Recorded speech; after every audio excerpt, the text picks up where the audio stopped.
안녕하세요. 인생사연들 진행자입니다. 오늘도 제 채널을 방문해 주셔서 감사합니다. 오늘은 사연 시작 전에 감사 인사를 드리고 시작하겠습니다. 시청자 중에 인수님이 영상을 하나하나 챙겨봐 주시고 긴 댓글을 남겨주셔서 항상 힘이 되고 있습니다. 인수님도 오늘 하루 좋은 일만 있으셨으면 좋겠습니다. 감사합니다. 2026년 4월 18일 사연 시작하도록 하겠습니다. 우리 새 며느리 유라 환영 파티. 드디어 제대로 된 며느리가 들어온다. 이혼 도장을 찍고 구청 문을 나서는데 제 카드로 수백만 원짜리 결제가 줄줄이 찍혔습니다. 시어머니가 제 돈으로 새 며느리 환영 파티를 열고 샴페인을 터뜨리고 있었죠.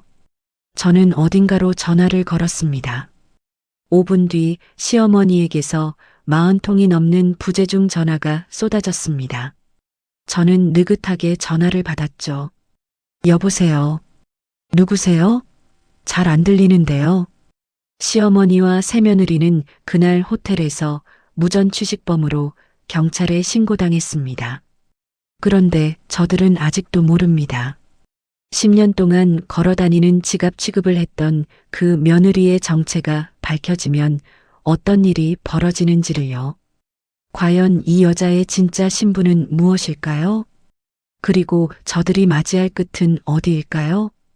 오늘의 사연 시작 전에 구독과 좋아요 눌러주시면 집안의 동기운과 행운이 가득할 겁니다. 구청 건물을 빠져나오는 민우의 뒷모습을 저는 멍하니 바라보고 있었습니다. 민우는 오유라의 허리를 감싸 안은 채 주차장 쪽으로 걸어가고 있었죠. 유라가 민우의 어깨에 머리를 기대며 깔깔거렸고 민우는 제가 서 있는 쪽을 힐끗 돌아보더니 입꼬리를 비틀어 올렸습니다. 꼬박 10년이었습니다. 10년을 그 사람 하나만 바라보고 살았습니다. 새벽 4시에 일어나 도시락을 싸고 낮에는 남의 집 귀한 자식들 과외를 3군데씩 뛰었습니다. 민우가 의대 공부 힘들다고 책상을 내리치며 때려치우겠다고 소리를 지를 때마다 저는 그 손을 잡고 할 수 있다. 조금만 더 버티자며 달래고 또 달랬죠. 그렇게 제 손으로 만들어 놓은 의사였습니다. 한 달 전 민우가 식탁 위에 사진 한 묶음을 툭 던져놨습니다. 이거 뭐야? 보면 몰라. 유라야. 유라 너의 아버지가 강남에서 떵떵거리는 제일 큰 병원 원장님이셔. 민우가 냉장고에서 물병을 꺼내 벌컥벌컥 마시며 말했습니다. 긴 말 필요 없고 이혼해줘. 뭐라고? 귀 먹었어? 이혼하자고. 도장 찍으라고. 저는 떨리는 손으로 사진을 집어들었습니다. 고급 식당에서 촛불을 켜놓고 서로 눈을 맞추는 민우와 유라. 호텔 로비에서 팔짱을 끼고 웃는 두 사람. 사진마다 날짜가 찍혀 있었는데 제일 오래된 게 무려 2년 전이었습니다. 2년이나 나 몰래 이러고 다녔어? 그게 지금 중요해? 나 이미 마음 떠났으니까 구질구질하게 매달리지 말고 깔끔하게 끝내자. 민우가 의자를 드르륵 끌어당겨 털썩 앉으며 말했습니다. 유라 아버지가 나한테 병원 자리 하나 통째로 내준다고 약속했어. 근데 조건이 딱 하나야. 이혼하고 깨끗한 몸으로 오라는 거. 깨끗한 몸이라니요. 저를 10년 동안 머슴처럼 부려먹고 뼈가 빠지도록 뒷바라지하게 한 사람이 이제 볼일 끝났으니 때 벗기듯 저를 벗어던지겠다는 소리였습니다. 재산 나누자고 찌질하게 굴지 마. 네가 살던 그 낡은 아파트는 줄 테니까 나머지는 꿈도 꾸지 말고. 그날 밤 저는 한숨도 자지 못했습니다. 베개에 얼굴을 묻고 죽은 듯이 울다가 새벽녘에 거울 앞에 섰습니다. 푹 꺼진 눈 밑에 시꺼먼 그늘과 거칠어진 손끝이 보이더군요. 이것이 10년 바친 대가라는 걸 그때 처음 똑똑히 마주했습니다. 그리고 오늘 법원에서 이혼 도장 쾅 찍고 곧바로 구청에 신고서까지 냈습니다. 직원이 처리됐습니다 하는 소리가 무섭게 민우가 벌떡 일어나 밖으로 나가더군요. 문 앞에는 그 여우 같은 유라가 기다리고 있었습니다. 그게 딱 3분 전 일입니다. 저는 구청 계단에 주저앉아 한참을 있었습니다. 다리에 힘이 풀려 일어날 수가 없었거든요. 그때 주머니 속 휴대폰이 미친 듯이 울렸습니다. 카드 결제 문자였습니다. 윤지아님 가족카드, 호텔 식당 285만 원 결제. 3초 뒤에 또 올립니다. 윤지아님 가족카드, 호텔 와인바 192만 원 결제. 5초 간격으로 수백만 원짜리 결제가 줄줄이 찍히더군요. 저는 떨리는 손으로 시어머니 SNS를 열어봤습니다. 호텔 제일 큰 방에 꽃 장식을 도배해 놓고 테이블 위엔 비싼 샴페인이 4병이나 놓여 있었습니다. 가운데 유라가 앉아 있고 시어머니는 유라 손을 꼭 잡고 입이 귀에 걸리게 웃고 있더군요. 사진 밑에는 이렇게 적혀 있었습니다. 우리 새 며느리 유라 환영 파티. 드디어 제대로 된 며느리가 들어온다. 제대로 된 며느리. 그 말이 가슴에 대못처럼 박혔습니다. 명절마다 새벽부터 코끝이 맵게 전을 부치고 제삿날이면 혼자 상을 차렸던 제 10년은 제대로 된 게 아니었다는 뜻이었습니다. 저는 자리에서 천천히 일어났습니다. 신기하게도 떨리던 손이 멈추고 가슴속 불덩이가 싸늘하게 식더군요. 저는 카드사로 바로 전화를 걸었습니다. 안녕하세요, 윤지아 고객님. 무엇을 도와드릴까요? 제 명의로 된 가족카드 전부 다 지금 당장 정지시켜주세요. 도둑 맞았다고 신고하고 단돈 100원도 안 긁히게 싹 다 묶어주세요. 전부 다 말인가요? 네, 하나도 빠짐없이요. 전화를 끊고 시계를 봤습니다. 1분, 3분 딱 5분이 지나자 전화기가 터질 듯이 울리기 시작했습니다. 시어머니였습니다. 부재중 전화가 30통이 넘고 문자도 쏟아졌습니다. 야, 이 미친년아. 카드가 왜 안 돼? 호텔인데 계산이 안 되잖아. 망신당해 죽겠다. 당장 풀어. 40통이 넘었을 때 저는 느긋하게 통화 버튼을 눌렀습니다. 지아야, 너 지금 뭐 하는 짓거리야? 카드가 안 돼서 지배인이 경찰 부른다잖아. 너 돌았어. 시어머니의 쉰 목소리가 귀를 찢을 듯 들려왔습니다. 저는 전화기를 멀찍이 뗐다가 다시 대고 말했습니다. 여보세요? 여보세요? 누구세요? 아유, 전화가 이상하네. 소리가 하나도 안 들려요. 뭐? 너 지금 시어머니한테 장난해. 죄송한데요. 모르는 번호라 그런가 자꾸 끊기네요. 전 이만 끊습니다. 고생들 하세요. 저는 전화를 뚝 끊어버렸습니다. 그러고는 시어머니, 민우, 유라까지 싹 다 차단해버렸죠. 곧장 택시를 잡아 타고 임시로 구해둔 좁은 원룸으로 갔습니다. 구석에 쌓인 짐 상자 속에서 결혼 앨범, 민우의 의대 졸업장, 시댁 가족 사진을 하나하나 꺼냈습니다. 그리고는 검은 쓰레기 봉투에 사정없이 처박았습니다. 앨범 속에서 웃고 있는 제 얼굴이 보였지만 눈 하나 깜짝 안 했습니다. 봉투를 꽉 묶어 문 밖에 내던지고 빈 방바닥에 앉았습니다. 참 조용하더군요. 10년 만에 처음으로 아무도 저를 부르지 않는 밤이었습니다. 저는 어둠 속에서 두 주먹을 꽉 쥐었습니다. 이제부터 시작이라고 말이죠. 다음 날 오전 원룸 현관문을 누군가 주먹으로 쾅쾅 두드렸습니다. 지아, 문 열어. 민우였습니다. 저는 잠옷 차림으로 문을 열었고 민우가 문짝을 벌컥 젖히며 안으로 들이닥쳤습니다. 너 미쳤어? 어머니가 호텔에서 무슨 꼴을 당했는지 알아?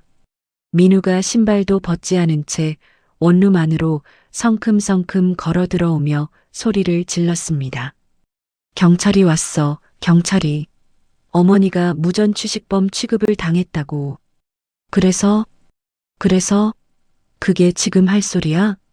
민우가 원룸 탁자 위에 놓인 컵을 팔로 쓸어서 바닥에 내동댕이 쳤습니다. 컵이 벽에 부딪혀 산산조각이 났죠. 네가 카드를 정지시켰다며?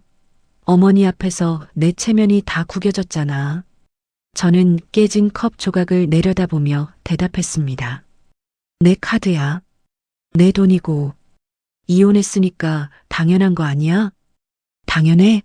10년을 같이 살았으면 돌이라는 게 있지. 민우가 주머니에서 서류 뭉치를 꺼내 탁자 위에 탁 내려놓았습니다. 이거 사인해. 뭔데? 강남 아파트. 네 혼전 명의로 된 거. 나한테 넘겨. 저는 서류를 집어들었습니다. 부동산 명의 이전 관련 서류였습니다. 받는 사람 칸에 강민우라고 적혀 있었죠. 이게 무슨 소리야? 그건 내 아파트잖아. 유라랑 신혼집이 필요해. 네가 거기 혼자 살 거야? 이 좁은 원룸도 있잖아. 민우가 서류 위에 볼펜을 탁 올려놓으며 말했습니다. 정신적 피해 보상이라고 생각해. 어머니한테 한 짓도 있고. 저는 볼펜을 들어서 민우의 앞에 도로 밀어놓았습니다. 싫어. 뭐? 내 아파트를 왜 너한테 줘? 꿈깨. 민우의 눈이 뒤집혔습니다. 민우가 탁자를 발로 걷어차며 저를 향해 한 발짝 다가왔습니다. 야, 윤지야. 순순히 할 때 해. 나 지금 좋게 말할 때야. 민우가 주먹을 불끈 쥐고 팔을 치켜들었습니다. 저는 한 걸음도 물러서지 않고 민우의 눈을 똑바로 올려다봤습니다. 때려봐. 그럼 경찰 부르고 진단서 끊어서 너 면허 날려버린다. 민우의 팔이 공중에서 멈췄습니다. 이를 악물고 저를 노려보던 민우가 팔을 내리며 서류를 집어들었습니다. 두고 보자. 어차피 그 아파트 내가 가져간다. 민우가 문을 발로 차며 나갔습니다. 경첩이 흔들릴 만큼 세게 닫힌 문을 보며 저는 가슴을 쓸어내렸습니다. 손끝이 가늘게 떨리고 있었죠. 그때 휴대전화에 홈 CCTV 알림이 떴습니다. 강남 아파트에 설치해둔 카메라가 움직임을 감지한 겁니다. 화면을 열자 저는 눈을 의심했습니다. 현관 도어록이 부서져 바닥에 널브러져 있었고 정숙 어머니가 교회 지인 대여섯 명을 이끌고 거실 한가운데 서 있었습니다. 자, 여기가 우리 민우새 신혼집이야. 넓지? 30평이 넘거든. 정숙 어머니가 두 팔을 벌려 거실을 가리키며 득에양양하게 말했습니다. 옆에 있던 교회 지인이 감탄하듯 고개를 끄덕였죠. 어머, 사모님. 강남에 이런 아파트를 가지고 있었어요? 그년이 혼전에 어디서 굴러들어온 건지 모르지만 어차피 우리 민우한테 넘어올 거야. 정숙 어머니가 제 옷장을 벌컥 열었습니다. 옷걸이에 걸린 제 옷들을 와락 끌어내려 바닥에 내던졌죠. 이것 좀 봐. 촌스러운 것들. 이런 걸 걸치고 다녔으니 민우가 다른데 눈을 돌리지. 교회 지인들이 킥킥거렸습니다. 정숙 어머니가 제 옷가지를 쓰레기 봉투에 쓸어 담으며 말했습니다. 복도에 다 갖다 버려. 유라가 인테리어를 새로 하겠다잖아. 저는 CCTV 화면을 손이 하얗게 질릴 만큼 꽉 움켜쥐고 보고 있었습니다. 제 소중한 짐들이 아파트 복도 바닥에 쓰레기처럼 나뒹굴었습니다. 그때 유라에게서 문자가 왔습니다. 언니, 조용히 짐 넘기고 꺼지면 아파트 값에서 좀 챙겨줄게. 깔끔하게 가자. 응? 사진이 한 장 딸려 있었습니다. 유라가 제 거실 소파에 다리를 꼬고 앉아 찍은 셀카였죠. 제 집, 제 소파, 제 거실에서 유라가 주인 행세를 하고 있었습니다. 저는 바로 112에 전화를 걸었습니다. 무단 침입이요. 제 명의 아파트에 허락 없이 들어와서 물건을 부수고 짐을 내다 버리고 있어요. 20분 뒤 경찰 2명이 현장에 도착했습니다. 저는 CCTV 앱으로 상황을 지켜봤죠. 그런데 민우가 어느새 아파트에 와 있었습니다. 흰 의사 가운을 걸친 채 경찰 앞에 서서 능글맞게 웃고 있었죠. 아, 경찰관님. 여기 제 주민등록 주소지입니다. 아직 주소 이전을 안 했거든요. 이혼은 했지만 재산 분할이 안 끝나서 공동으로 쓰는 집이에요. 경찰이 민우의 신분증을 확인하더니 서로 얼굴을 마주봤습니다. 주소지가 여기 맞긴 하네요. 그러니까요. 가족 간에 좀 다툼이 있었을 뿐이에요. 민사 문제입니다. 민우가 의사 가운 깃을 매만지며 경찰에게 고개를 살짝 숙였습니다. 바쁘신데 헛걸음하시게 해서 죄송합니다. 경찰이 돌아갔습니다. 아무런 조치도 없이요. 경찰차가 떠나자마자 정숙 어머니가 복도로 나갔습니다. 이웃집 현관 초인종을 누르기 시작했죠. 저기요, 옆집 사시는 분. 혹시 여기 살던 여자 아시죠? 그년이 바람을 피우다 쫓겨난 거예요. 불쌍한 우리 아들을 두고 딴 남자를 만났다니까요. CCTV에는 음성이 잡히지 않았지만 정숙 어머니의 과장된 몸짓이 다 보였습니다. 복도에 나온 이웃들이 바닥에 널브러진 제 짐들을 내려다보며 수군거렸죠. 저는 앱을 껐습니다. 화면을 더 볼 수가 없었습니다. 원룸 바닥에 주저앉아 한참을 가만히 있었습니다.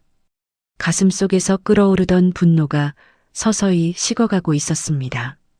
뜨거운 것이 아니라 차가운 것이 뱃속 깊은 곳에서부터 올라왔죠.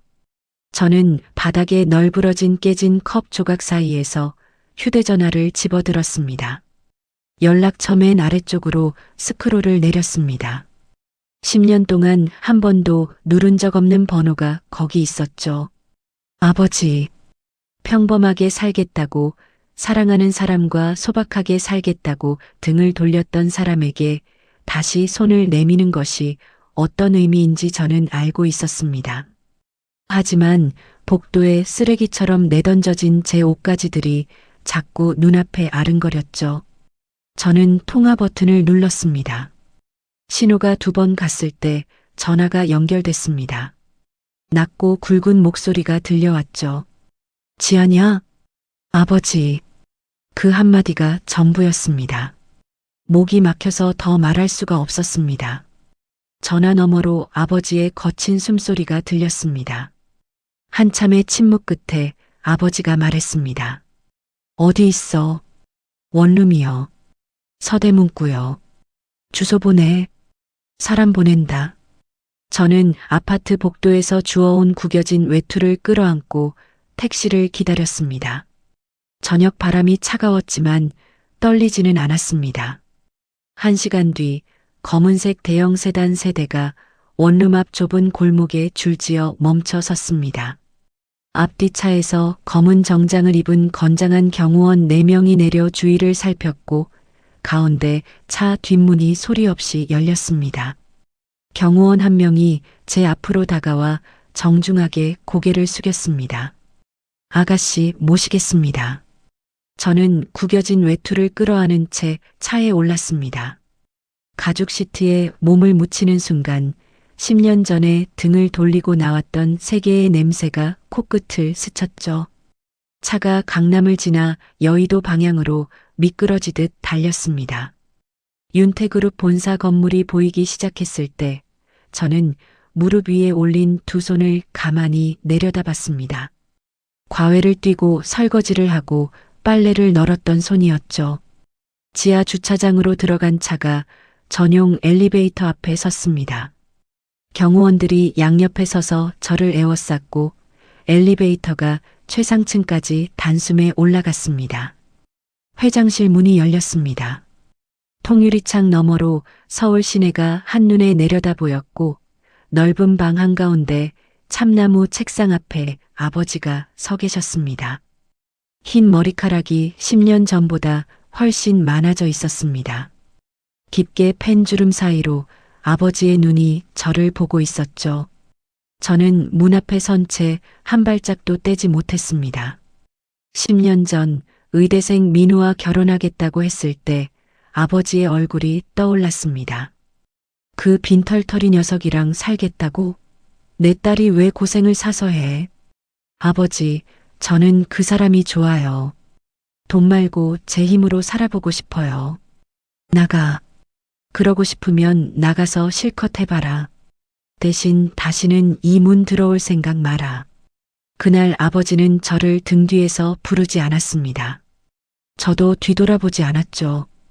그랬던 아버지가 지금 제 앞에 서 계셨습니다. 원망도 잔소리도 없이 저를 바라보고만 계셨죠. 아버지, 목소리가 갈라졌습니다. 저는 입술을 꽉 깨물었지만 눈물이 먼저 쏟아졌습니다. 아버지가 책상을 돌아 제 앞으로 걸어왔습니다. 아무 말 없이 두 팔을 벌려 저를 안았죠. 넓은 가슴에 얼굴을 묻는 순간 10년 동안 꾹꾹 눌러 담았던 것들이 한꺼번에 터져 나왔습니다. 아버지, 저 바보같이 살았어요. 됐다. 다 됐어. 아버지가 제 머리를 천천히 쓸어내리며 말했습니다. 울 만큼 울어라. 다 쏟아내고 나서 얘기하자. 한참을 울었습니다. 정숙 어머니에게 맞은 손등도 새벽마다 싸던 도시락도 복도에 내던져진 옷가지들도 전부 눈물에 실려 쏟아져 나왔죠. 눈물이 그치자 아버지가 책상 위 내선 전화를 들었습니다. 박 실장, 올라와. 3분도 안 되어 회장실 문이 열렸고 머리가 희끗한 60대 남자가 들어왔습니다. 반듯한 양복에 은퇴 안경을 쓴 그 사람은 제 앞에 서더니 허리를 90도로 숙였습니다. 아가씨, 오래간만입니다. 박 비서실장입니다. 저는 그 얼굴을 알고 있었습니다. 어릴 적부터 아버지 옆에 그림자처럼 붙어 다니던 분이었죠. 박 실장, 지하 명의로 묶어놓은 거 전부 풀어. 예, 회장님. 이미 준비해 두었습니다. 박 실장이 가죽 서류 가방에서 두꺼운 파일 한 묶음을 꺼내 책상 위에 펼쳤습니다. 아가씨, 회장님께서 신탁회사에 맡겨두셨던 자산 내역입니다. 개인 명의의 예금과 계열사 지분, 부동산을 합하면 수천억 원 규모입니다. 저는 서류를 한 장씩 넘겼습니다. 10년 동안 잊고 살았던 숫자들이 빼곡하게 적혀 있었죠. 이 모든 통제권을 아가씨 이름으로 원상 복구합니다. 내일 오전까지 완료됩니다. 서류를 넘기던 제 손이 한 페이지에서 멈췄습니다. 부동산 목록 가운데 낯익은 주소가 보였죠. 강남구 논현동. 민우가 봉지기로 일하고 유라의 아버지가 운영하는 메디컬 빌딩이었습니다. 박 실장님, 이 건물이 제 거예요? 박 실장이 안경 너머로 제 눈을 보며 고개를 끄덕였습니다. 그렇습니다. 아가씨 명의의 부동산입니다. 그동안 제가 현장에서 대리로 관리해 왔습니다. 잠깐만요.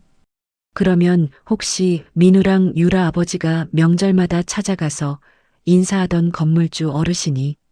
접니다, 아가씨. 저는 의자 등받이에 몸을 기대며 천장을 올려다 봤습니다. 민우가 명절마다 양손 가득 선물을 들고 굽실거리며 비위를 맞추던 그 까다로운 건물주가 박 실장이었다니. 유라 아버지도 임대료 올려달라는 말에 쩔쩔매며 고개를 조아렸다고 민우가 투덜거리던 기억이 났습니다. 회장님 지시로 아가씨의 신분이 노출되지 않도록 제가 건물주 행세를 해왔습니다. 아버지가 창가에 서서 팔짱을 낀 채 말했습니다. 네가 아무리 연을 끊었어도 내 딸인데 최소한의 안전장치는 해놔야지. 저는 아버지를 바라봤습니다. 10년 동안 모른 척했지만 한시도 저를 놓지 않고 있었던 거죠. 아버지, 고맙습니다. 고마워할 것 없다. 내 거니까. 아버지가 내선 전화를 다시 들었습니다. 차도진 변호사 불러. 10분 뒤 회장실 문이 열리고 검은 정장에 날카로운 눈매를 가진 남자가 들어왔습니다. 키가 크고 어깨가 넓었지만 인상은 차가웠죠. 서류 가방을 옆구리에 끼고 성큼성큼 걸어와 아버지 앞에 섰습니다. 차도진입니다. 부르셨습니까, 회장님? 내 딸 지아다. 오늘부터 지아 전담이야. 지아가 시키는 건 뭐든 해. 도진이 고개를 돌려 저를 봤습니다. 짧게 목례를 하더니 서류 가방에서 파일 2개를 꺼내 제 앞에 나란히 놓았습니다. 이미 기초조사를 마쳤습니다. 첫 번째 파일은 강민우 씨가 지난 수년간 병원에서 빼돌린 돈의 내역입니다. 거래처에서 뒷돈을 받아 개인 통장에 넣어왔습니다. 저는 파일을 펼쳤습니다. 민우의 이름으로 된 통장 거래 내역이 줄줄이 이어져 있었죠. 두 번째 파일은 이정숙 씨 관련입니다. 불법 도박장에서 수억 원의 빚을 졌고 사채업자 여러 곳에서 돈을 끌어다 쓰고 있습니다. 정숙 어머니가 도박을 하고 있었다는 것은 처음 알았습니다. 시댁에 살 때 가끔 며칠씩 집을 비우던 것이 떠올랐죠. 차 변호사님, 부탁이 하나 있습니다. 말씀하십시오. 정숙 어머니한테 돈을 빌려준 사채업자들이요. 그 빈문서를 전부 사들릴 수 있을까요? 도진이 미간을 살짝 좁혔다가 곧 고개를 끄덕였습니다. 가능합니다. 사채업자들은 원금만 돌려받아도 손해볼 것이 없으니 흔쾌히 넘기겠죠. 그렇게 해주세요. 정숙 어머니 빚의 주인이 저라는 걸 알게 되면 그때 그 얼굴이 어떻게 변할지 보고 싶으니까요. 도진의 입꼬리가 아주 미세하게 올라갔습니다. 그리고 메디컬 빌딩 건이요. 유라 아버지 병원에서 불법으로 뒷돈을 주고받은 것, 그게 건물 임대 계약을 깨는 사유가 되죠? 충분합니다. 계약 위반 조항에 해당하고 건물 비워달라는 소송도 즉시 가능합니다. 저는 자리에서 일어나 통유리창 앞으로 걸어갔습니다. 서울 시내의 불빛이 발 아래로 쏟아지고 있었죠. 10년 동안 저는 스스로 작아지기로 선택했었습니다. 재벌가의 딸이라는 이름을 버리고 평범한 아내로 살면 행복할 줄 알았죠. 그 대가가 복도에 내던져진 옷가지와 쓰레기 취급이었습니다. 이제 되찾을 차례였습니다. 며칠 뒤 윤태그룹 본사 꼭대기층에 있는 VIP 스위트룸 하나가 비밀 상황실로 바뀌었습니다. 도진이 출입문에 보안 장치를 새로 달고 창문마다 방음 필름을 붙였죠. 긴 테이블 위에 파일과 노트북이 빼곡하게 늘어서 있었고 벽면 한쪽에는 민우, 정숙 어머니, 유라 아버지의 사진이 나란히 붙어 있었습니다. 정숙 씨 사채건은 어제부로 전부 매입 완료했습니다. 도진이 의자에 앉아 서류를 넘기며 말했습니다. 사채업자 4곳, 총 빚이 원금과 이자 합쳐서 8억이 넘습니다. 이제 그 빚의 유일한 주인은 아가씨입니다. 정숙 어머니가 아직 모르죠? 당연히 모릅니다. 알게 되는 날은 제가 정하겠습니다. 도진이 파일 하나를 더 꺼내 테이블 위에 펼쳤습니다. 유란의 병원 쪽도 꼬리가 잡혔습니다. 건강보험공단에 청구한 진료비 내역을 추적했는데 실제 진료 기록과 맞지 않는 건이 수백 건입니다. 쉽게 말하면 뭔가요? 환자를 치료한 것보다 훨씬 부풀려서 나라 돈을 타냈다는 겁니다. 조직적으로요. 저는 고개를 끄덕였습니다. 메디컬 빌딩 계약 해지 소송은요? 서류 준비 끝났습니다. 불법 행위를 한 세입자에게 나가라고 통보할 수 있는 근거가 충분합니다. 아가씨가 결심하시면 바로 들어갑니다. 아직이요. 때를 고를 겁니다. 도진이 고개를 살짝 기울이며 저를 봤습니다. 시기를 보신다? 네. 가장 높이 올라갔을 때 밟아야 가장 아프니까요. 도진이 볼펜을 탁 내려놓으며 희미하게 웃었습니다. 그날부터 저와 도진은 매일 밤을 새웠습니다. 도진은 의료업계 안쪽에 심어둔 사람들을 통해 민우의 출입국 기록을 뽑아냈죠. 해외 의료봉사 명목으로 출국한 기록이 6번 있습니다. 그런데 같은 날짜에 유라도 동일한 목적지로 출국했습니다. 봉사가 아니라 여행이었다는 거죠. 맞습니다. 게다가 출국 시점마다 민우 씨 해외 계좌에 목돈이 입금됐습니다. 병원 경비를 빼돌려 만든 비자금입니다. 도진이 노트북 화면을 돌려 보여줬습니다. 민우의 해외 계좌 거래 내역이 날짜 순으로 정리되어 있었죠. 제가 새벽마다 도시락을 싸고 과외를 뛰던 그 시간에 민우는 유라와 해외에서 제 상상도 못할 돈을 쓰고 있었습니다. 저는 화면을 가만히 들여다보다가 노트북을 닫았습니다. 충분합니다. 아가씨. 도진이 자리에서 일어나 커피를 한 잔 따라 제 앞에 놓으며 말했습니다.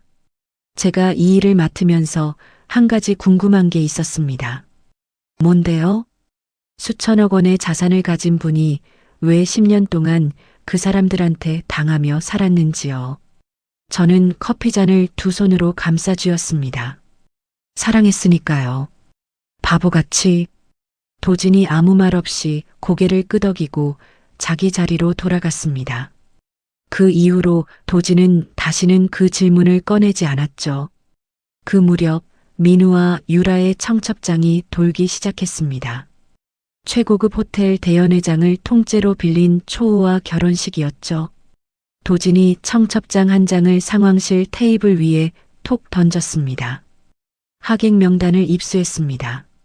병원장이 의료계와 정재계 인사를 대거 초청했고 윤태그룹 임원진한테도 청첩장을 돌렸습니다. 우리 그룹 임원들한테요? 유라 아버지가 윤태그룹과 거래를 트고 싶어서 넣은 겁니다.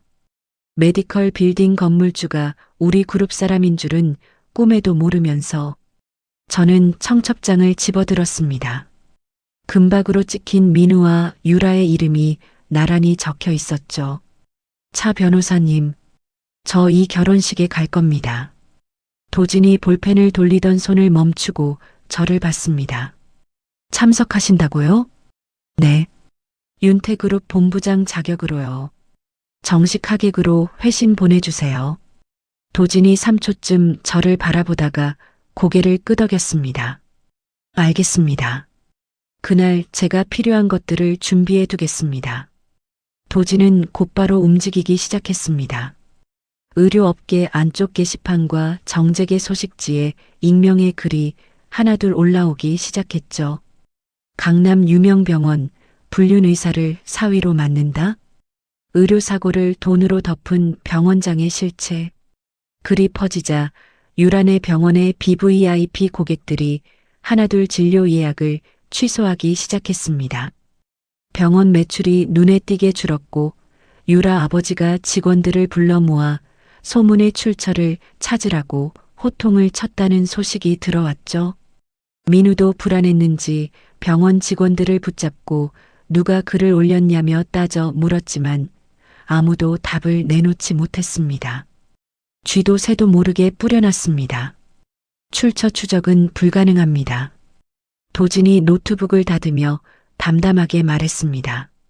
결혼식 전까지 이 정도면 충분히 흔들어 놓을 수 있습니다. 저는 상황실 벽에 붙은 민우의 사진을 바라봤습니다. 의사 가운을 입고 자신만만하게 웃는 그 얼굴을.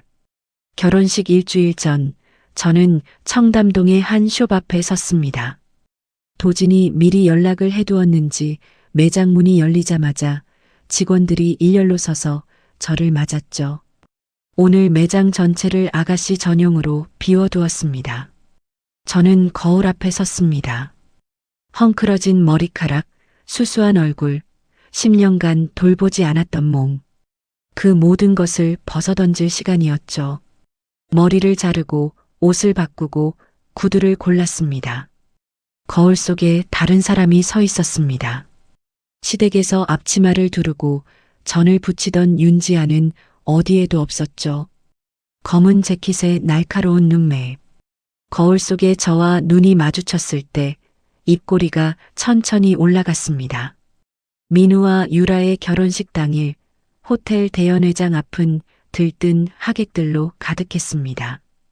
로비에는 하얀 장미가 벽을 이루고 있었고 입구마다 턱시도를 입은 안내원이 서 있었죠. 저는 호텔 정문 앞에서 차 문을 열고 내렸습니다. 도진이 오른쪽에 검은 정장의 경호원 4명이 양옆에 섰죠. 구두굽이 대리석 바닥을 찍을 때마다 날카로운 소리가 로비에 울려 퍼졌습니다. 예식장 문 앞에서 안내원이 청첩장을 확인하고 고개를 숙였습니다. 윤태그룹 본부장님, 안쪽으로 모시겠습니다. 양쪽 문이 동시에 열렸습니다. 샹들리에 불빛 아래로 수백 명의 하객이 앉아 있었고 정면 단상에는 꽃으로 장식된 웨딩 아치가 서 있었죠. 민우가 단상 위에서 검은 턱시도를 입고 서 있었습니다. 유라는 하얀 웨딩드레스를 입고 민우의 옆에 팔짱을 끼고 있었죠. 정숙 어머니는 맨 앞줄 신랑 측 좌석에서 한복을 차려입고 부채를 붙이고 있었습니다. 저는 가운데 통로를 천천히 걸어 들어갔습니다. 구두 소리가 울릴 때마다 하객들이 하나둘 고개를 돌렸죠. 유라가 먼저 저를 발견했습니다. 유라의 입이 벌어지더니 민우의 팔을 잡아 흔들었습니다. 저 여자 저거 지아 아니야? 민우가 고개를 돌렸습니다. 저와 눈이 마주치는 순간 민우의 얼굴에서 핏기가 사라졌죠. 뭐야? 너 여기 왜 와? 저는 대답하지 않고 걸음을 멈추지 않았습니다. 객석 사이를 지나 단상을 향해 한 걸음씩 다가갔죠. 정숙 어머니가 자리에서 벌떡 일어났습니다. 야, 윤지야, 너 지금 뭐 하는 거야? 남의 결혼식에 왜 들어와? 정숙 어머니가 부채로 저를 가리키며 고함을 질렀지만 저는 눈길도 주지 않았습니다. 주례를 맡은 사회자가 마이크를 들고 어쩔 줄 몰라 하는 사이 도진이 식장 한쪽에 설치된 음향 장비 쪽으로 걸어갔습니다. 도진이 노트북을 음향 시스템에 연결하자 단상 뒤 대형 스크린이 깜빡이며 켜졌죠. 화면에 영상이 재생되기 시작했습니다. 어두운 모텔 주차장에서 민우와 유라가 손을 잡고 들어가는 장면이었습니다. 날짜가 선명하게 찍혀 있었죠. 제가 새벽에 도시락을 싸던 날이었습니다. 하객들 사이에서 웅성거리는 소리가 퍼졌습니다. 저거 신랑 아니야? 모텔이잖아, 모텔. 민우가 스크린을 올려다보다가 얼굴이 벌겋게 달아올라 도진에게 소리를 질렀습니다. 꺼. 당장 저거 꺼. 도진은 민우를 쳐다보지도 않고 노트북 자판을 눌렀습니다. 화면이 바뀌더니 이번에는 음성 녹음이 흘러나왔죠. 민우의 목소리였습니다. 유란의 집안이 돈은 좀 있지만 솔직히 천박하잖아. 병원이나 하나 크게 벌려서 나한테 붙어 사는 거지 뭐. 유라 아버지가 내 비위를 맞추니까 편한 거야. 그 영감한테 잘 보이면 병원은 내 거나 마찬가지고. 스크린 아래 신부 측 좌석에서 유라 아버지가 자리에서 벌떡 일어났습니다. 유라 아버지의 얼굴이 시뻘겋게 변해 있었죠. 유라가 민우의 팔을 뿌리치며 비명을 질렀습니다. 뭐야 이게? 너 이런 말을 하고 다녔어. 아니, 유라야, 이건 잘라붙인 거야.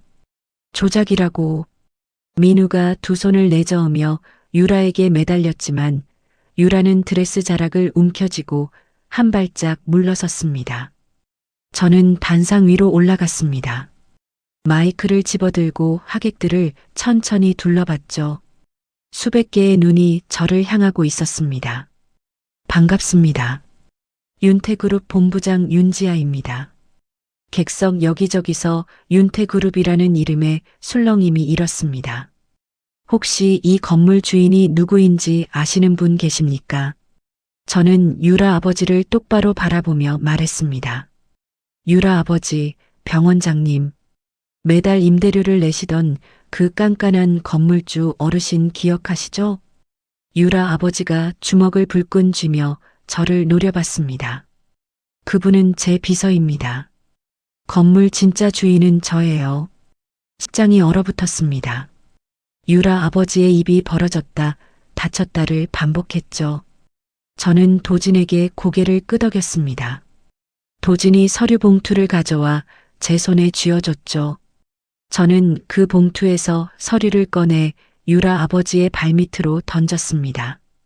이건 건물 비워달라는 통보서입니다. 뒷돈 주고받은 거 다 알고 있으니까 변명은 아끼세요. 유라 아버지가 바닥에 떨어진 서류를 내려다보며 비틀거렸습니다. 이게 무슨... 민우가 단상에서 뛰어내려 저를 향해 달려들었습니다. 이 미친년이... 민우의 손이 제 팔에 닿기 직전 경호원 2명이 민우의 양팔을 잡아 비틀었습니다.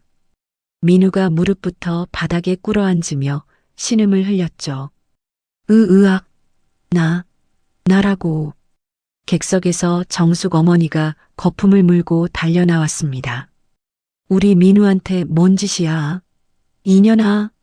정숙 어머니가 저를 향해 내달리는데 옆에서 험상궂은 사내 2명이 길을 막아섰습니다.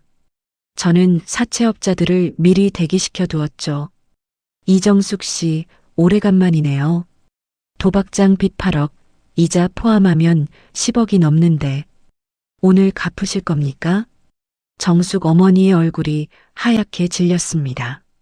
너희가 왜 여기 있어? 사내들이 정숙 어머니의 팔을 잡고 하객들 사이를 지나 밖으로 끌어냈습니다. 정숙 어머니가 발버둥을 치며 소리를 질렀지만 하객들은 아무도 나서지 않았죠. 저는 서류 뭉치를 하나 더 꺼내 객석을 향해 흩뿌렸습니다. 종이가 눈처럼 흩날렸죠. 오늘 하객분들 가운데 복지부 관계자분들도 계시죠. 지금 바닥에 떨어진 서류를 한번 보세요. 이 병원이 나라 돈을 얼마나 빼먹었는지 전부 적혀 있습니다.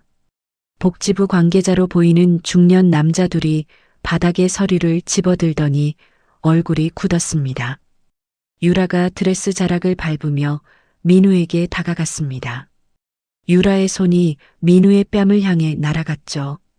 찰칵 소리가 식장 전체에 울렸습니다.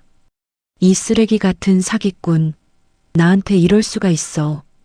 유라가 민우의 뺨을 한 대 더 후려치며 악을 썼습니다. 유라 아버지는 넥타이를 움켜쥐더니 뒷목을 잡고 바닥에 주저앉았죠. 예식장이 아수라장이 되었습니다. 하객들이 자리에서 일어나 웅성거렸고 누군가는 휴대전화를 들어 영상을 찍고 있었습니다. 바닥에 꼴린 채 경호원에게 팔이 잡혀있는 민우가 고개를 들어 저를 올려다봤습니다. 이마에 식은땀이 흘러내리고 있었죠. 지아 제발 한 번만 봐줘. 제발. 저는 민우를 내려다봤습니다.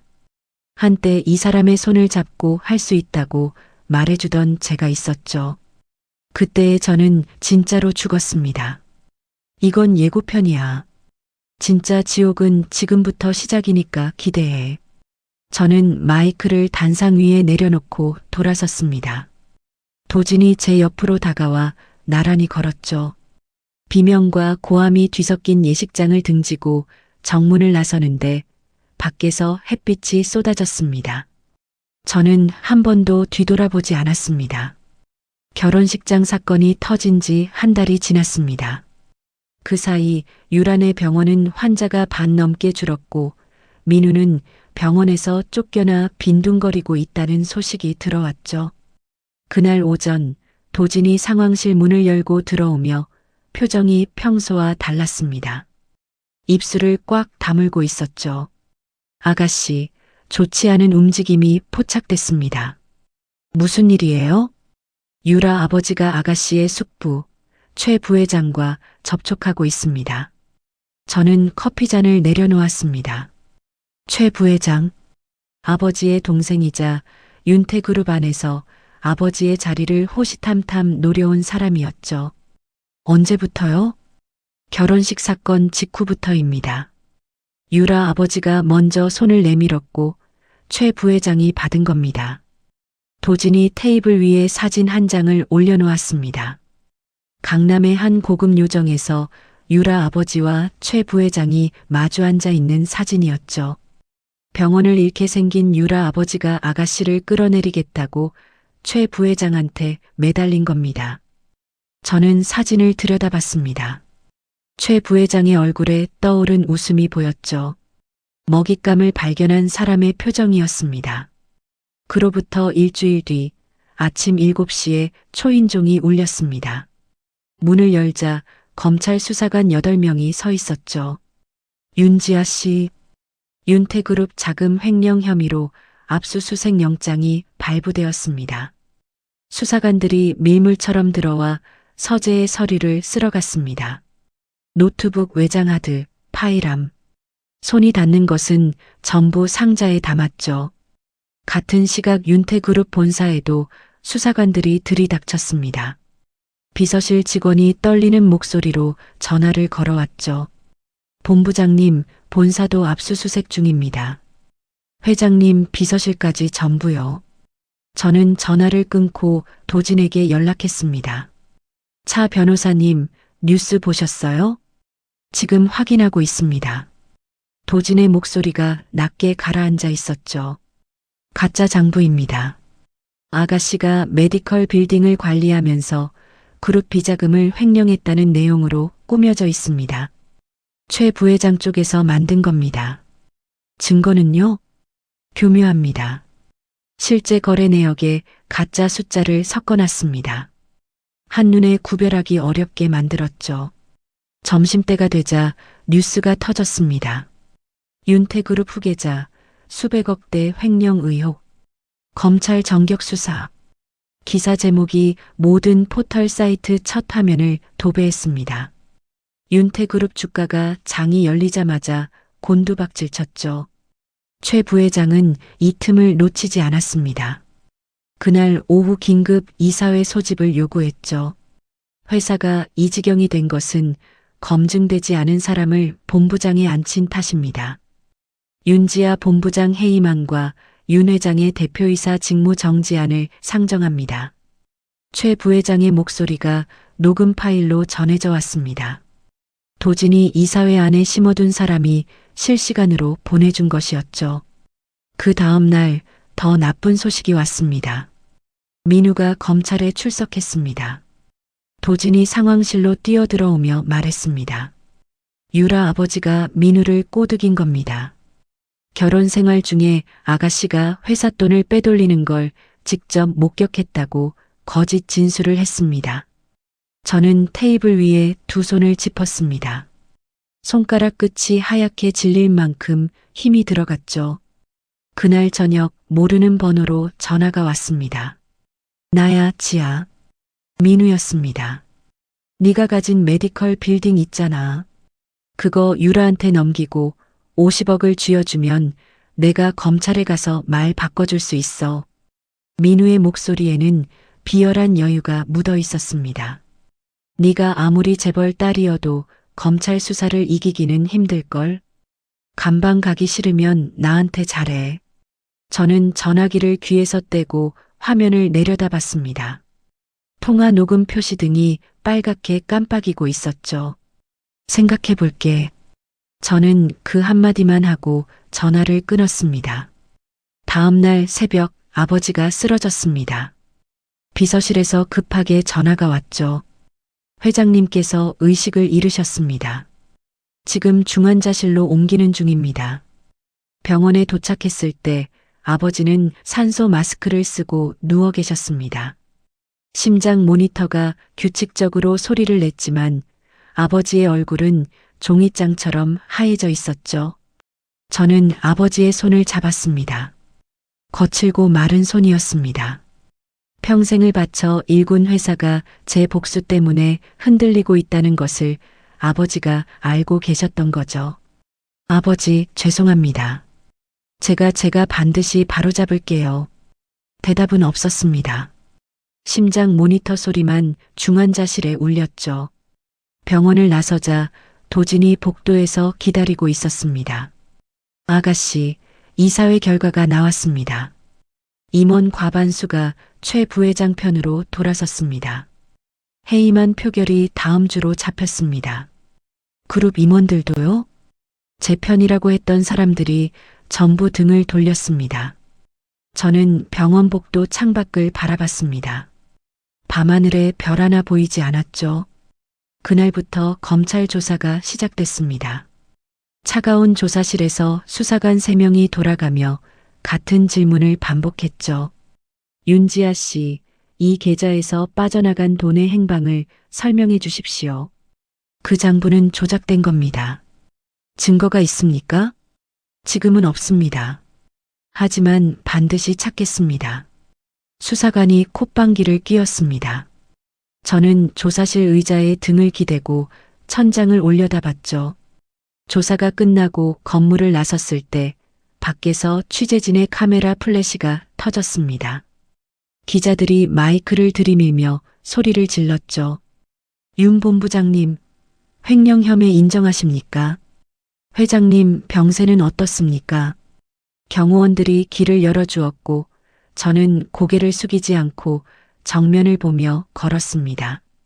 차에 올라타자 도진이 운전석 옆에서 기다리고 있었습니다. 아가씨, 방법이 있습니다. 저는 도진을 봤습니다. 조작된 장부로 저를 밀어붙이는 거라면 진짜 장부를 찾으면 끝나는 거죠. 도진이 고개를 끄덕였습니다. 유란의 병원 안에 진짜 장부를 가지고 있는 사람이 한 명 있습니다. 저는 입술을 깨물었습니다. 피가 살짝 배어 나왔지만 아프지 않았죠. 찾아주세요. 반드시요. 검찰 조사를 받고 풀려난 그날 밤 도진이 저를 데리고 간 곳은 서울 외곽의 낡은 오피스텔이었습니다. 그룹 보안팀만 알고 있는 비밀 안가였죠. 좁은 방 안에 노트북 3대와 외장하드 여러 개가 놓여 있었습니다. 압수수색 전에 도진이 빼돌려둔 백업 데이터였죠. 전부 여기 있습니다. 검찰이 가져간 건 원본이지만 사본은 저들이 손대지 못했습니다. 도진이 노트북을 열며 말했습니다. 그리고 아까 말한 사람, 유란의 병원에서 돈 관리를 맡았던 전직 재무이사 한정우라는 사람입니다. 어떤 사람이에요? 병원 초창기부터 15년을 일했습니다. 유라 아버지의 비자금을 직접 관리한 사람이죠. 그런데 3년 전에 잘렸습니다. 왜요?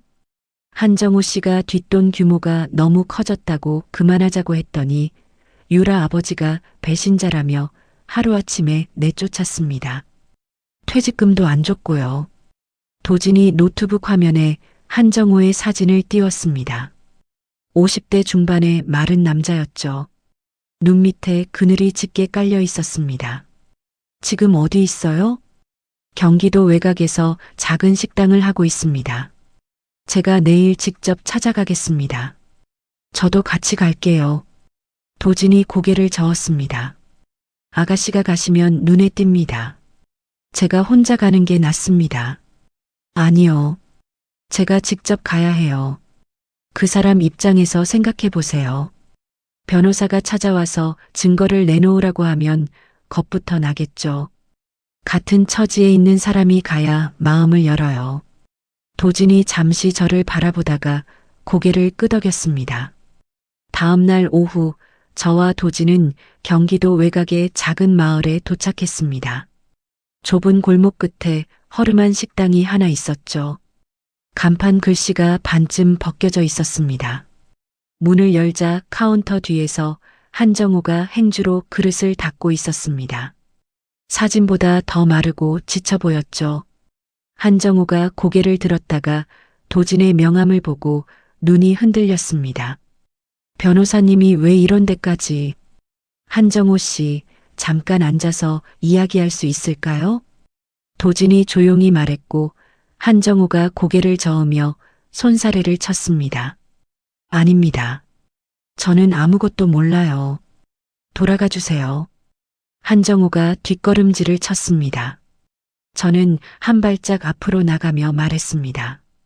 한정우 씨, 저는 윤지아라고 합니다. 윤지아요? 요즘 뉴스에 나오는 그 윤지아 맞아요. 횡령범으로 몰린 사람이요. 한정호의 눈이 커졌습니다. 지금 저한테 씌워진 혐의가 전부 가짜라는 거 한정호 씨가 제일 잘 아실 거예요. 그 장부를 만든 게 누군지도요. 한정호가 행주를 꽉 움켜쥐었습니다. 손가락이 하얗게 질렸죠. 저는 거기 관여 안 했습니다. 관여 안 하셨죠. 하지만 진짜가 뭔지는 아시잖아요. 한정호가 입술을 떨었습니다. 저는 카운터 앞 의자에 천천히 앉았습니다. 한정호 씨, 15년을 일하고 퇴직금도 못 받고 쫓겨나셨죠. 옳은 말을 했는데 배신자 취급을 당하셨고요. 한정호의 눈가가 붉어졌습니다. 저도 10년을 바쳤어요. 남편을 의사로 만들었는데 쓰레기 취급을 당했죠. 한정호 씨랑 저랑 같은 사람한테 당한 거예요. 한정호가 행주를 내려놓았습니다. 한참 동안 바닥을 내려다보던 한정호가 떨리는 목소리로 말했습니다. 그 장부 원본이 따로 있습니다. 도진이 몸을 앞으로 기울였습니다. 병원장이 유령 회사를 여러 개 만들어서 돈을 돌렸어요. 수백억이 넘습니다. 그리고 그 돈 중 일부가 최 부회장한테 흘러갔습니다. 증거가 있습니까? 한정호가 식당 뒤쪽 창고로 들어갔습니다. 1분 뒤 손에 작은 USB 하나를 들고 나왔죠. 제가 잘리기 전에 복사해 둔 겁니다. 언젠가는 쓸 날이 올 거라고 생각했어요. 그런데 혼자서는 감히 엄두를 못 냈습니다. 한정호가 USB를 도진에게 내밀었습니다. 도진이 두 손으로 받아들었죠. 한정호 씨, 이걸로 끝나는 게 아닙니다. 검찰 특수부에 직접 제출해야 합니다. 한정호 씨가 내부 고발자로 나서주셔야 해요. 한정호의 얼굴에 두려움이 스쳤습니다. 그러면 저도 위험해지는 거 아닙니까? 제가 끝까지 지켜드리겠습니다. 제 이름을 걸고요. 저는 한정호의 눈을 똑바로 바라보며 말했습니다. 한정호 씨한테 빚진 퇴직금, 제가 갚아드릴게요. 그것보다 더 크게요. 한정호가 고개를 떨구었다가 천천히 들어 올렸습니다. 하겠습니다. 그날 밤 도진은 USB 안의 데이터를 밤새 분석했습니다. 유령회사 4곳을 통해 빠져나간 돈의 흐름이 선명하게 드러났죠. 그리고 그 끝에는 최 부회장의 개인 계좌가 있었습니다. 완벽합니다. 이 자료면 가짜 장부와 진짜 장부의 차이를 한눈에 증명할 수 있습니다. 도진이 새벽녘에 커피를 마시며 말했습니다. 내일 아침 대검찰청 특수부에 바로 제출합니다. 이사회는요? 모레입니다. 최 부회장이 해임한 표결을 모레로 잡았습니다. 그러면 이사회 당일에 터뜨려야겠네요. 도진이 고개를 끄덕였습니다. 이사회 당일 오전 저는 윤태그룹 본사 건물 앞에 섰습니다. 한 달 전에 경호원들에게 막혀 들어가지 못했던 정문이었죠. 최 부회장이 제 출입을 차단해 놓았습니다. 경비원 2명이 저를 가로막았습니다. 죄송합니다, 본부장님. 출입이 제한되어 있습니다. 비켜요. 최 부회장님 지시가. 저는 경비원의 어깨를 밀치고 안으로 들어갔습니다. 엘리베이터를 타고 이사회가 열리는 층에 도착했을 때 경호원 4명이 회의실 앞을 막고 서 있었죠. 저는 멈추지 않았습니다. 문을 두 손으로 밀어 젖히고 안으로 들어갔습니다. 긴 테이블 양쪽에 이사진 12명이 앉아 있었고 상석에 최 부회장이 앉아 있었습니다. 최 부회장이 서류를 들고 일어서려던 참이었죠. 해임안에 대한 표결을. 최 부회장의 말이 끊겼습니다. 저를 보았죠. 최 부회장의 눈이 가늘어졌습니다. 지아, 여기 어떻게 들어온 거냐? 나가. 숙부, 잠깐만 기다리세요. 보여드릴 게 있거든요. 저는 회의실 벽면에 대형 스크린 앞으로 걸어갔습니다. 도진이 건네준 USB를 스크린에 연결된 노트북에 꽂았죠. 화면이 켜졌습니다. 유령회사 4곳의 통장 거래 내역이 스크린 가득 펼쳐졌습니다. 이게 뭐냐? 최 부회장이 자리에서 벌떡 일어났습니다. 숙부가 유라 아버지랑 같이 만든 유령회사예요. 여기서 수백억이 빠져나갔고 그 돈이 숙부 개인 계좌로 들어갔죠. 이사진의 시선이 스크린과 최 부회장 사이를 오갔습니다. 날조다. 전현이 만들어낸 가짜 자료야.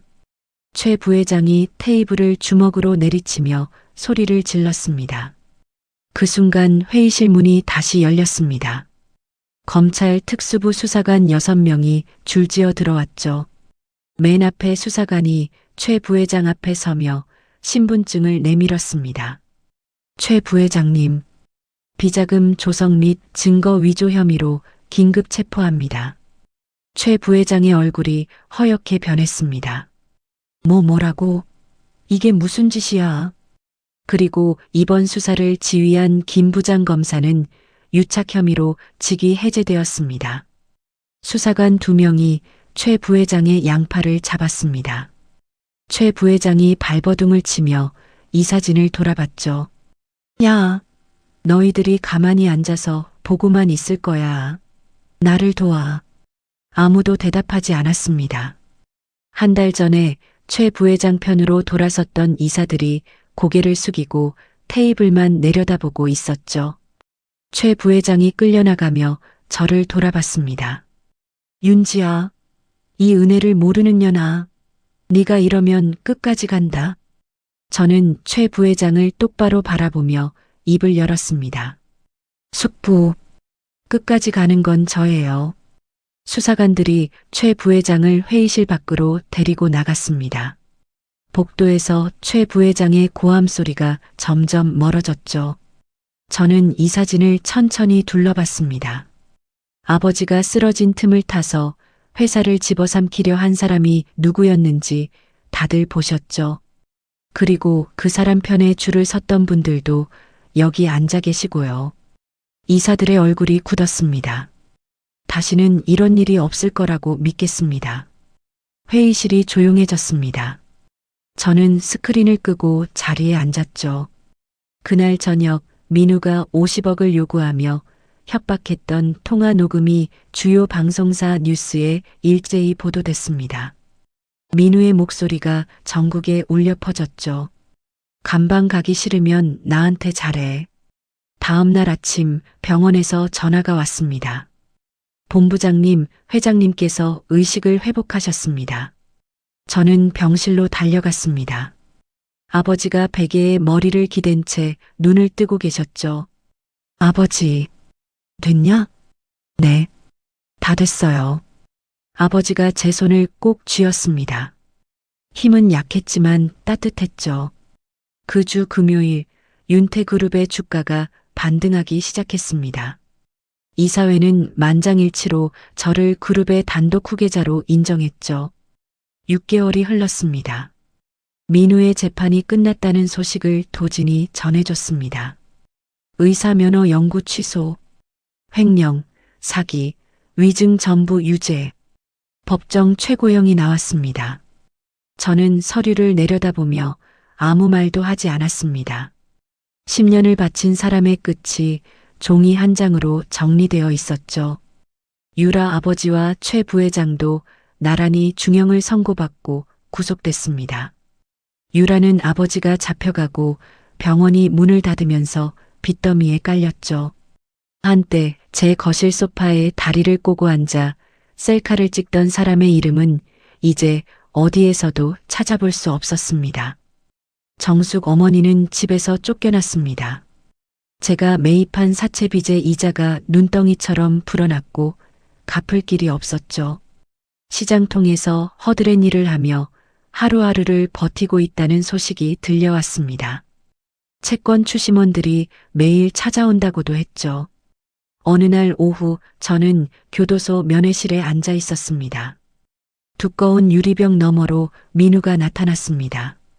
처음에는 민우인 줄 몰랐습니다. 광대뼈가 튀어나오고 눈이 푹 꺼져 있었죠. 수의를 입은 민우가 유리벽 앞 의자에 풀썩 주저앉았습니다. 민우가 저를 올려다봤습니다. 한때 승리자처럼 비열하게 웃던 그 눈에 아무것도 남아있지 않았죠. 지아. 민우의 목소리가 갈라져 있었습니다. 한 번만 봐줘. 제발. 내가 잘못했어. 내가 미쳤었어. 민우가 유리벽에 이마를 갖다 대며 말했습니다. 이마가 부딪힐 때마다 둔탁한 소리가 났죠. 선처해줘. 응? 너한테 못할 짓을 한 건 맞아. 근데 이러다 나 여기서 죽어. 제발. 민우의 눈에서 눈물이 흘러내렸습니다. 코를 훌쩍이며 유리벽을 손바닥으로 짚었죠. 저는 민우의 얼굴을 가만히 들여다봤습니다. 새벽 4시에 일어나 도시락을 싸던 날들이 떠올랐습니다. 의대 시험 전날 손을 잡아주며 할 수 있다고 말해주던 제가 떠올랐죠. 그때의 저는 진심이었습니다. 하지만 그 진심을 쓰레기통에 쳐넣은 건 민우였죠. 저는 자리에서 천천히 일어났습니다. 거기서 평생 썩어.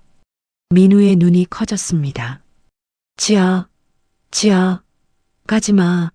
제발. 유리벽 너머로 민우가 두 주먹으로 유리를 두드리는 소리가 들렸습니다. 저는 뒤돌아보지 않고 면회실 문을 열고 나왔죠. 복도를 걸어 나오는 동안 민우의 울음소리가 점점 멀어졌습니다. 교도소 정문을 나서자 햇빛이 얼굴에 쏟아졌습니다. 저는 눈을 감고 한번 크게 숨을 들이쉬었죠. 끝났습니다. 윤태그룹 본사로 복귀한 저는 아버지 곁에서 경영을 배우며 사업을 하나씩 이끌어갔습니다. 아버지가 퇴원하신 뒤에도 저는 출근 시간을 당겨가며 회의를 주재하고 거래처를 만났죠. 3개월 만에 신사업 2건을 성사시켰고 그룹 안에서 저를 본부장이 아니라 차기 회장이라고 부르는 사람들이 늘어나기 시작했습니다. 이사회에서 등을 돌렸던 임원들이 하나둘 고개를 숙이고 찾아왔지만 저는 실적으로만 대답했습니다. 말이 아니라 숫자가 사람을 움직인다는 것을 10년 동안의 결혼 생활에서 뼈저리게 배웠으니까요. 어느 금요일 저녁 도진이 상황실에 들어왔습니다. 서류 가방이 아니라 종이봉투 하나를 들고 있었죠. 아가씨, 할 말이 있습니다. 무슨 일이에요? 도진이 종이봉투에서 작은 상자를 꺼내 테이블 위에 올려놓았습니다. 가죽으로 된 네모난 상자였죠. 이건 업무 보고가 아닙니다. 도진이 의자를 끌어당겨 제 맞은편에 앉으며 말했습니다. 이 사건이 끝나면 말씀드리려고 했습니다.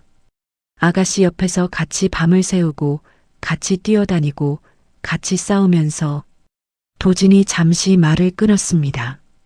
도진의 귀끝이 살짝 붉어져 있었죠. 늘 차갑고 날카롭기만 하던 사람이 처음 보여주는 모습이었습니다. 변호사가 아니라 한 사람으로서 아가씨와 밥 한 끼 같이 먹고 싶습니다. 저는 테이블 위의 상자를 바라봤습니다. 뚜껑을 열자 작은 손목시계가 들어 있었죠. 화려하지 않았습니다. 얇고 단정한 시계였습니다. 비싼 건 아닙니다. 다만 아가씨가 새로 시작하는 시간에 함께하고 싶다는 뜻입니다. 저는 시계를 꺼내 손목에 올려봤습니다. 딱 맞았죠. 밥 한 끼가 아니라 2끼 정도는 사줘야 하지 않을까요? 그동안 야근 수당도 못 받았는데 도진의 입꼬리가 올라갔습니다. 처음 보는 환한 웃음이었죠. 일주일 뒤 저는 강남의 옛 아파트 앞에 섰습니다. 정숙 어머니가 부수고 들어왔던 그 현관문이 새 것으로 바뀌어 있었죠. 도진이 미리 손을 써서 아파트를 완전히 새로 꾸며 놓았습니다. 벽지부터 바닥재까지 하나도 남기지 않고 전부 뜯어내고 다시 깔았죠. 새 현관문의 비밀번호를 누르고 안으로 들어섰습니다. 넓은 거실에 새 가구가 놓여 있었고 창문으로 오후 햇빛이 쏟아지고 있었습니다. 저는 거실 한가운데 서서 천천히 둘러봤습니다. 유라가 다리를 꼬고 앉았던 소파도 정숙 어머니가 제 옷을 끌어내리던 옷장도 없었습니다. 그 흔적이 하나도 남아있지 않았죠. 온전히 제 것이었습니다. 그날 저녁 윤태그룹 본사 회장실에서 야경을 내려다봤습니다. 서울의 불빛이 발 아래로 끝없이 펼쳐져 있었죠. 10년 전 사랑 하나만 믿고 이 모든 것을 버렸습니다. 그 사랑은 저를 배신했고 저를 바닥까지 끌어내렸죠. 하지만 바닥을 찍고 나서야 알았습니다. 올라갈 곳은 위밖에 없다는 것을요. 저는 창가에서 돌아서서 회장실 책상 앞에 앉았습니다. 내일 아침 일찍 회의가 잡혀 있었죠. 새 사업 계획서를 펼치고 볼펜 뚜껑을 열었습니다. 손목의 시계가 눈에 들어왔습니다. 초침이 조용히 그리고 쉬지 않고 앞으로 나아가고 있었죠. 저도 그렇게 할 겁니다. 여러분, 오늘 주인공의 이야기를 듣고 어떤 생각이 드셨나요? 10년을 바쳐 의사로 만들어준 남편에게 불륜 사진과 이혼장을 받았던 여자. 시어머니에게 걸어다니는 지갑 취급을 당하고 제 집에서 옷가지가 쓰레기처럼 내던져졌던 여자. 그 여자가 재벌가의 후계자로 돌아와 시댁 식구들의 숨통을 하나하나 끊어놓았습니다. 남편은 교도소 독방에서 평생을 썩게 되었고 시어머니는 시장통에서 빚쟁이에게 쫓기는 신세가 되었죠. 새며느리라며 샴페인까지 터뜨려가며 환영했던 유라도 빚더미에 깔려 사회에서 완전히 사라졌습니다. 어쩌면 이 이야기에서 가장 무서운 건 사람을 함부로 대했을 때 돌아오는 대가가 아닐까 싶습니다. 내 앞에 있는 사람이 누구인지 모르면서 쓰레기 취급을 하고 걸어다니는 지갑으로 부려먹고 쓸모가 없어지면 버리는 것. 그렇게 버린 사람이 돌아왔을 때 그때는 이미 늦은 거죠. 결국 사람은 자기가 뿌린 대로 거두는 법이니까요.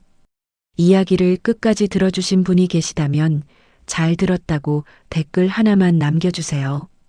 항상 다채롭고 재밌는 이야기 들고 올 수 있도록 노력하는 채널이 되겠습니다.